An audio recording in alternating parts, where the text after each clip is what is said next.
নমস্কাৰ বন্ধুগণ, মোৰ অনলাইন ক্লাছৰ আন এটা গুৰুত্বপূৰ্ণ ভিডিঅ'ত আপোনালোকক স্বাগতম। বন্ধুগণ, আপোনালোকে মোৰ চেনেলত পাব অসম তথা ভাৰতৰ বিভিন্ন প্ৰতিযোগিতামূলক পৰীক্ষাৰ সিলেবাছৰ লগত সংগতি ৰাখি টপিক ৱাইজ ক্লাছ। বন্ধুগণ, আমাৰ এই চেনেলত বিভিন্ন টপিকৰ ওপৰত ভিডিঅ' বনোৱা আছে, আপোনালোকে নিশ্চয় চেক কৰিব। বন্ধুগণ, আজিৰ টপিক ইণ্ডিয়ান জিঅ'গ্ৰাফি বা ভাৰতীয় ভূগোল। বন্ধুগণ, এই টপিক অতিকৈ গুৰুত্বপূৰ্ণ, কাৰণ অসম তথা ভাৰতৰ যিকোনো প্ৰতিযোগিতামূলক পৰীক্ষাৰ এই টপিকৰ ওপৰত বিভিন্ন প্ৰশ্ন অহা দেখা যায়। সম্পূৰ্ণ ভিডিঅ' চাব। বন্ধুগণ, ভিডিঅ'ত আমি 20টা প্ৰশ্ন MCQ আকাৰে চাম। ইম্পৰ্টেণ্ট প্ৰশ্নবোৰ ইনক্লুড কৰা হৈছে।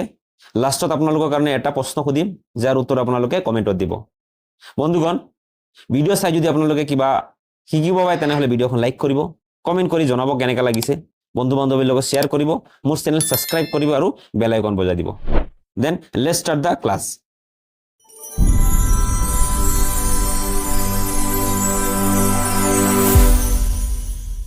আজি ভিডিঅ'ৰ প্ৰথম প্ৰশ্ন, ভাৰতৰ সৰ্বোচ্চ শৃংগ কোনটো? চাইড অপশ্যন দিয়া আছে। চাইড অপশ্যনৰ ভিতৰত শুদ্ধ উত্তৰ হ'ব অপশ্যন বি, কাঞ্চনজুংঘা। কাঞ্চনজুংঘা ভাৰতৰ সৰ্বোচ্চ শৃংগ। মাউণ্ট এভাৰেষ্ট ভাৰতৰ সৰ্বোচ্চ নহয়, পৃথিৱীৰ সৰ্বোচ্চ শৃংগ, আৰু এই নেপালত অৱস্থিত, মনত ৰাখিব। 2 নম্বৰ প্ৰশ্ন, আন্দামান আৰু নিকোবৰ দ্বীপপুঞ্জ কোন সাগৰত অৱস্থিত?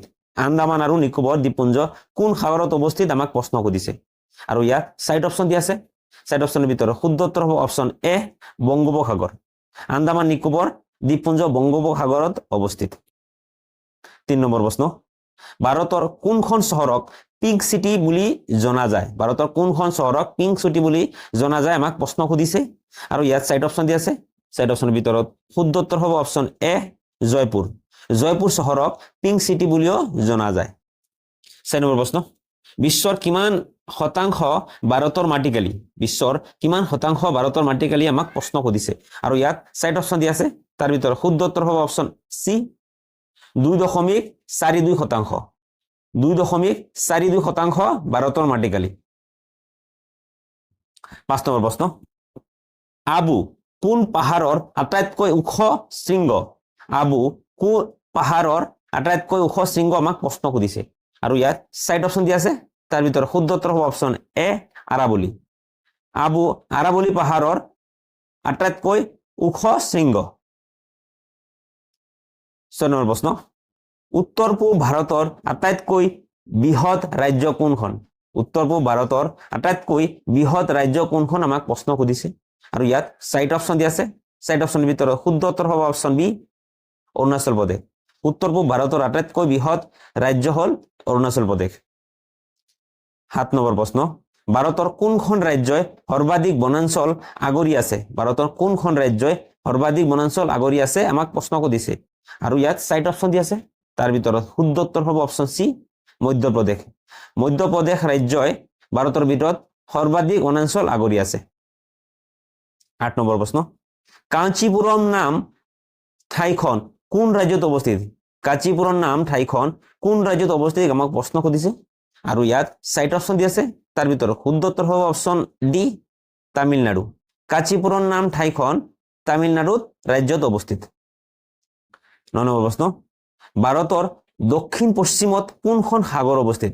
ভাৰতৰ দক্ষিণ পশ্চিমত কোনখন সাগৰ অৱস্থিত আমাক প্ৰশ্ন সুধিছে, আৰু ইয়াত চাইড অপশ্যন দি আছে। তাৰ ভিতৰত শুদ্ধ উত্তৰ হ'ব অপশ্যন চি, আৰৱ সাগৰ। ভাৰতৰ দক্ষিণ পশ্চিমত আৰৱ সাগৰ অৱস্থিত। 10 নম্বৰ প্ৰশ্ন, কোনটো ৰেখা ভাৰতৰ মাজভাগেদি পাৰ হৈ গৈছে? কোনটো ৰেখা ভাৰতৰ মাজভাগেদি পাৰ হৈ গৈছে আমাক প্ৰশ্ন সুধিছে, আৰু ইয়াত চাইড অপশ্যন দি আছে। চাইড অপশ্যনৰ ভিতৰত শুদ্ধ উত্তৰ হ'ব অপশ্যন বি, কৰ্কট ক্ৰান্তীয় ৰেখা। কৰ্কট ক্ৰান্তীয় ৰেখা ভাৰতৰ মাজভাগেদি পাৰ হৈ গৈছে। 11 নম্বৰ প্ৰশ্ন, উত্তৰ পূৰ্বাঞ্চল পাহাৰবোৰে ভাৰতক কোনখন দেশৰ পৰা পৃথক কৰিছে? উত্তৰ পূৰ্বাঞ্চল পাহাৰবোৰে ভাৰতক কোনখন দেশৰ পৰা পৃথক কৰিছে আমাক প্ৰশ্ন সুধিছে, আৰু ইয়াত চাইড অপশ্যন দি আছে। চাইড অপশ্যনৰ ভিতৰত শুদ্ধ উত্তৰ হ'ব অপশ্যন এ, ম্যানমাৰ। ম্যানমাৰ ভাৰতৰ উত্তৰ পূৰ্বাঞ্চল পাহাৰবোৰে ম্যানমাৰক ভাৰতৰ পৰা পৃথক কৰি ৰাখিছে। 12 নম্বৰ প্ৰশ্ন, ভাৰতৰ দক্ষিণ প্ৰান্তক কি বুলি কয়? ভাৰতৰ দক্ষিণ প্ৰান্তক কি বুলি কয় আমাক প্ৰশ্ন সুধিছে, আৰু ইয়াত চাইড অপশ্যন দি আছে। তাৰ ভিতৰত শুদ্ধ উত্তৰ হ'ব অপশ্যন বি ইন্দিৰা পইণ্ট ভাৰতৰ দক্ষিণ প্ৰান্তক ইন্দিৰা পইণ্ট বুলি কোৱা হয় 13 নম্বৰ প্ৰশ্ন কোনখন সাগৰত লক্ষাদ্বীপ অৱস্থিত কোনখন সাগৰত লক্ষাদ্বীপ অৱস্থিত প্ৰশ্ন সুধিছে চাইট অপশ্যন আছে তাৰ ভিতৰত শুদ্ধ উত্তৰ হ'ব অপশ্যন সি আৰব সাগৰ লক্ষাদ্বীপ আৰব সাগৰত অৱস্থিত 14 নম্বৰ প্ৰশ্ন ভাৰতৰ সৰ্বাধিক ৰাজ্য কোনখন 14 নম্বৰ প্ৰশ্ন ভাৰতৰ সৰ্ববৃহৎ ৰাজ্য কোনখন ভাৰতৰ সৰ্ববৃহৎ ৰাজ্য কোনখন আমাক প্ৰশ্ন সুধিছে ইয়াত চাইট অপশ্যন দি আছে চাইট অপশ্যনৰ ভিতৰত শুদ্ধ উত্তৰ হ'ব অপশ্যন ডি ৰাজস্থান ভাৰতৰ সৰ্ববৃহৎ ৰাজ্য হ'ল ৰাজস্থান আৰু জনসংখ্যা মতে ভাৰতৰ আটাইতকৈ ডাঙৰ ৰাজ্য হ'ল উত্তৰ প্ৰদেশ 15 নম্বৰ প্ৰশ্ন ভাৰত উপদ্বীপীয় অঞ্চলৰ আটাইতকৈ ডাঙৰ নদী কোনখন ভাৰত উপদ্বীপীয় অঞ্চলৰ আটাইতকৈ ডাঙৰ নদী কোনখন আমাক প্ৰশ্ন সুধিছে চাইট অপশ্যন দি আছে তাৰ ভিতৰত শুদ্ধ উত্তৰ হ'ব অপশ্যন বি গোদাবৰী নদী ভাৰত উপদ্বীপীয় অঞ্চলৰ আটাইতকৈ ডাঙৰ নদী আৰু ভাৰতৰ আটাইতকৈ ডাঙৰ নদী হ'ল গংগা অসমৰ আটাইতকৈ ডাঙৰ নদী হ'ল ব্ৰহ্মপুত্ৰ 16 নম্বৰ প্ৰশ্ন শ্বিলং ক'ত অৱস্থিত আমাক প্ৰশ্ন সুধিছে আৰু ইয়াত চাইট অপশ্যন দি আছে তাৰ ভিতৰত শুদ্ধ উত্তৰ হ'ব অপশ্যন বি খাচী পাহাৰত শ্বিলং খাচী পাহাৰত অৱস্থিত 17 নম্বৰ প্ৰশ্ন মাউণ্ট এভাৰেষ্ট ক'ত অৱস্থিত আমাক প্ৰশ্ন সুধিছে আৰু ইয়াত চাইট অপশ্যন দি আছে চাইট অপশ্যনৰ ভিতৰত শুদ্ধ উত্তৰ হ'ব option B Nepal mount Everest নেপালত অৱস্থিত মাউণ্ট এভাৰেষ্ট ভাৰতত নহয় নেপালত অৱস্থিত 18 নম্বৰ প্ৰশ্ন চেন্নাইত অৱস্থিত ভাৰতৰ দীৰ্ঘতম সাগৰ তীৰৰ নাম কি চেন্নাইত অৱস্থিত ভাৰতৰ দীৰ্ঘতম সাগৰ তীৰৰ নাম কি আমাক প্ৰশ্ন সুধিছে আৰু ইয়াত চাইট অপশ্যন দি আছে চাইট অপশ্যনৰ ভিতৰত শুদ্ধ উত্তৰ হ'ব অপশ্যন এ মেৰিনা সাগৰ তীৰ চেন্নাইত অৱস্থিত 19 নম্বৰ প্ৰশ্ন তলৰ কোনটো ৰাষ্ট্ৰীয় ঘাইপথ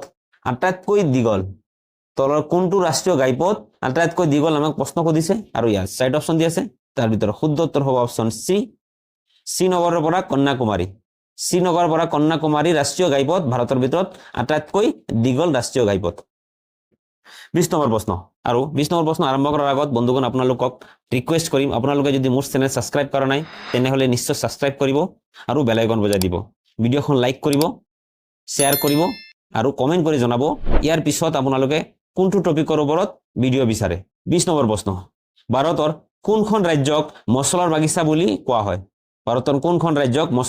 বুলি কোৱা হয় প্ৰশ্ন সুধিছে চাইট অপশ্যন আছে তাৰ ভিতৰত শুদ্ধ উত্তৰ হ'ব অপশ্যন এ কেৰালা ৰাজ্যক মছলাৰ বাগিচা বুলিও কোৱা হয়